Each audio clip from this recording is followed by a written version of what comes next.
Hello friends, ಆಹಾರ ವಾಹಿನಿ ಚಾನಲ್ಗೆ ಸ್ವಾಗತ. ತುಂಬ ಸಿಂಪಲ್ ಆಗಿ ರವೆ ಇಡ್ಲಿ, ಅಕ್ಕಿ ರವೆ ಇಡ್ಲಿ ಮಾಡೋದು ಹೇಗೆ ಅಂತ ನೋಡೋಣ ಬನ್ನಿ. ಅದಕ್ಕೆ ಮುಂಚೆ ಸಬ್ಸ್ಕ್ರೈಬ್ ಆಗದೆ ನೋಡ್ತಾ ಇದ್ರೆ ಒಂದ್ಸರಿ ಸಬ್ಸ್ಕ್ರೈಬ್ ಮಾಡ್ಕೊಳ್ಳಿ ಪ್ಲೀಸ್ ಫ್ರೆಂಡ್. ಹಾಗೆ ಇವಾಗ ಇಡ್ಲಿ ಮಾಡುವುದಕ್ಕೆ ಏನೇನು ಬೇಕಂತ ನೋಡೋಣ ಬನ್ನಿ. 1 ಕಪ್ಪು ಉದ್ದಿನ ಬೇಳೆ, ರವೆ ಚೆನ್ನಾಗಿ ಕ್ವಾಂಟಿಟಿ ಹಾಕಿ ಚೆನ್ನಾಗಿ ಮಾಡಿದರೆ ಸ್ಮೂತ್ ಆಗಿ ಚೆನ್ನಾಗಿ ಬರುತ್ತೆ ಫ್ರೆಂಡ್ಸ್. ಹಾಗೆ ಅರ್ಧ ಟೇಬಲ್ ಸ್ಪೂನಿನಷ್ಟು ಮೆಂತೆ ಕಾಳನ್ನು ಹಾಕಿ 2-3 ಟೈಮ್ ಚೆನ್ನಾಗಿ ವಾಶ್ ಮಾಡಿಟ್ಟುಕೊಳ್ಳಿ. ನೀವೆಷ್ಟು ಚೆನ್ನಾಗಿ ಮಾಡ್ತಿರೋ ಬಿಳಿಯಾಗಿ ಚೆನ್ನಾಗಿ ಬರುತ್ತೆ ಬೇಳೆ.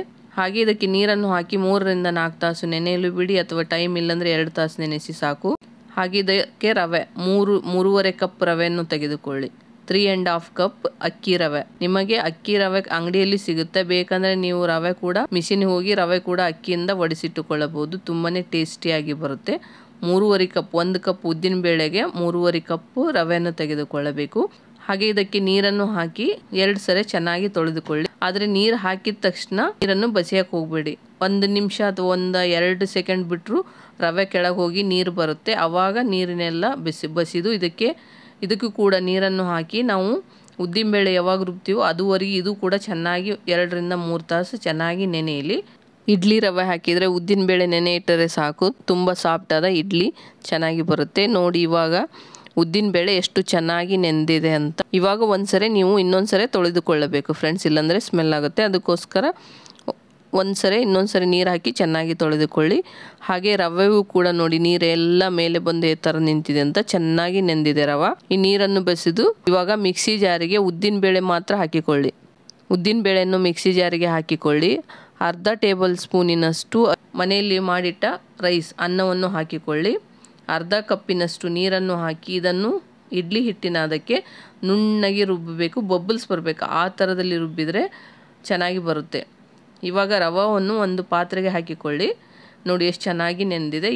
ಇದನ್ನು ಇದಕ್ಕೆ ಹಾಕಿ ರವೆಯನ್ನು ಹಾಕಿಕೊಳ್ಳಬೇಕು ಫ್ರೆಂಡ್ಸ್. ಇದನ್ನು ಒಂದ್ಸರಿ ನೀವು ಮಾಡಿ ಚೆನ್ನಾಗಿರುತ್ತೆ, ಟ್ರೈ ಮಾಡಿ ಇಡ್ಲಿ ಫ್ರೆಂಡ್ಸ್. ಹಾಗೆ ರೇಷನ್ ಅಕ್ಕಿಯಲ್ಲಿ ಕೂಡ ಚೆನ್ನಾಗಿ ತೊಳೆದು ಒಣಗಿಸಿ ರವೆ ಮಾಡಿಟ್ಟುಕೊಂಡರೆ ನಿಮಗೆ ಈಸಿಯಾಗಿ ರವೆ ಇಡ್ಲಿ ಮಾಡುವುದಕ್ಕೆ ತುಂಬಾನೇ ಸಿಂಪಲ್ ಆಗಿ ಈಸಿಯಾಗಿ ಬರುತ್ತೆ. ಹಾಗೆ ನಾವು ರುಬ್ಬಿಟ್ಟುಕೊಂಡ ಉದ್ದಿನ ಬೇಳೆ ಹಿಟ್ಟನ್ನು ಕೂಡ ಇದಕ್ಕೆ ಹಾಕಿಕೊಳ್ಳಬೇಕು. ರುಚಿಗೆ ತಕ್ಕಷ್ಟು ಉಪ್ಪನ್ನು ಹಾಕಿ, ಅಥವಾ 1 ಟೇಬಲ್ ಸ್ಪೂನ್, ಇದಕ್ಕೆ 1 ಟೇಬಲ್ ಸ್ಪೂನ್ ಹಾಕಿದರೆ ಚೆನ್ನಾಗಿರುತ್ತೆ.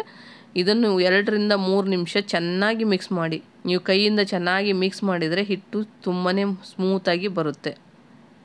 ಈ ಥರದಲ್ಲಿ ಚೆನ್ನಾಗಿ ಮಿಕ್ಸ್ ಮಾಡಬೇಕು. ಆದರೆ ಇದನ್ನು ಓವರ್ ನೈಟ್ ನೆನೆಯಕ್ಕೆ ಇಡಕ್ಕೆ ಹೋಗಬೇಡಿ ಫ್ರೆಂಡ್ಸ್. ರುಬ್ಬಿ 4 ತಾಸು ಆದರೆ ಸಾಕು, ಇಡ್ಲಿ ಚೆನ್ನಾಗಿ ಬರುತ್ತೆ. 4ರಿಂದ 5 ತಾಸು ಅಷ್ಟೇ ನೆನೆಯಲು ಬಿಡಿ, ಚೆನ್ನಾಗಿ ಉಬ್ಬಿ ಬರುತ್ತೆ. ಇಡ್ಲಿ ಕೂಡ ತುಂಬಾ ಸ್ಮೂತಾಗಿ ಸಾಫ್ಟಾಗಿ ಬರುತ್ತೆ. ಸೋಡಾ ಏನೂ ಹಾಕಕ್ಕೆ ಹೋಗಬೇಡಿ.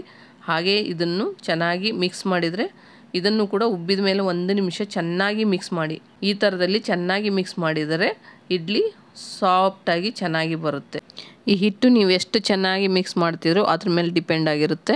ಇದನ್ನು ನೀವು ಚೆನ್ನಾಗಿ ಮಿಕ್ಸ್ ಮಾಡಿದರೆ ಇಡ್ಲಿ ತುಂಬಾ ಸ್ಮೂತಾಗಿ ಬರುತ್ತೆ. ಇವಾಗ ಇಡ್ಲಿ ಮಾಡುವುದಕ್ಕೆ ಇಡ್ಲಿ ಪಾತ್ರೆಯಲ್ಲಿ 1.5 ಕಪ್ಪಿನಷ್ಟು ನೀರನ್ನು ಹಾಕಿ ಇದು ಚೆನ್ನಾಗಿ ಕುದಿಬೇಕು. ನೀರು ಕುದ್ದರೆ ಒಂದು 10 ನಿಮಿಷದಲ್ಲಿ, ಒಂದು 7-8 ನಿಮಿಷದಲ್ಲಿ ಇಡ್ಲಿ ಆಗುತ್ತೆ.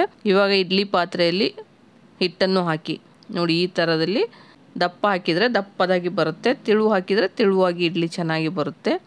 ಈ ಥರದಲ್ಲಿ ಪಾತ್ರೆಗೆ ಹಾಕಿಕೊಂಡು ನೀರು ಚೆನ್ನಾಗಿ ಕುದೀತಿರಬೇಕು ಫ್ರೆಂಡ್ಸ್, ಅಂದರೆ ಇಡ್ಲಿ ಬೇಗನೆ ಆಗುತ್ತೆ. ಇವಾಗ ನೋಡಿ ನೀರು ಚೆನ್ನಾಗಿ ಕುದೀತಿದೆ. ಇದರಲ್ಲಿ ಇಟ್ಟು ಹಾಗೆ ಮುಚ್ಚಳವನ್ನು ಮುಚ್ಚಿ.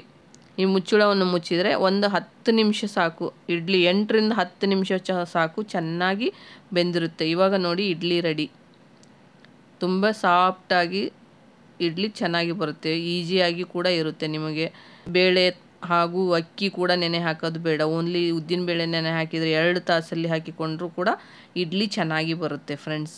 ರವೆ ಇಡ್ಲಿ ಮಾಡಬೇಕಂದ್ರೆ ಜಾಸ್ತಿ ಹೊತ್ತು ಹಿಟ್ಟು ಉಬ್ಬಲು ಬಿಡಕ್ಕೆ ಹೋಗಬೇಡಿ. 4ರಿಂದ 5 ತಾಸು ಅಷ್ಟೇ ನೆನೆಸಿ ಚೆನ್ನಾಗಿ ಉಬ್ಬಿ ಬರುತ್ತೆ. ತುಂಬ ಚೆನ್ನಾಗಿ ಇಡ್ಲಿ ಸಾಫ್ಟಾಗಿ ಬರುತ್ತೆ. ಹಾಗೆ ಇನ್ನೂ ನನ್ನ ಚಾನಲ್ ಸಬ್ಸ್ಕ್ರೈಬ್ ಆಗಿದ್ರೆ ನೋಡ್ತಾ ಇದ್ದರೆ ಸಬ್ಸ್ಕ್ರೈಬ್ ಮಾಡ್ಕೊಳ್ಳಿ, ಲೈಕ್ ಮಾಡಿ, ಶೇರ್ ಮಾಡಿ, ಬೆಲ್ ಐಕನ್ ಒತ್ತಿದ್ರೆ ನೋಟಿಫಿಕೇಶನ್ ಫಸ್ಟ್ ನಿಮಗೆ ಬರುತ್ತೆ friends. Thank you to all friends.